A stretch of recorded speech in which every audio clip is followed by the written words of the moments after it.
यही वादा लिया था ना, हमेशा खुश ही रहना है।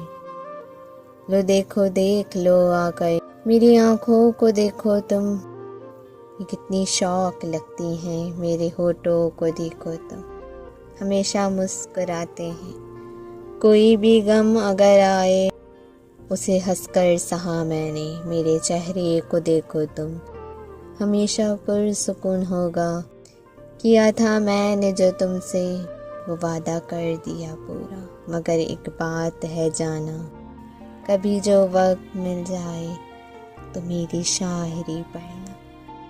तुम्हें महसूस तो होगा कहीं तल्खी भरा लहजा, कहीं पे सर्द सा लहजा, कहीं पर दर्द की चीखें, कहीं पर दर्द के जाले, कहीं लहजों की करवाहट। सुनो मैं खुश तो हूँ लेकिन मेरे अल्फाज रोते हैं।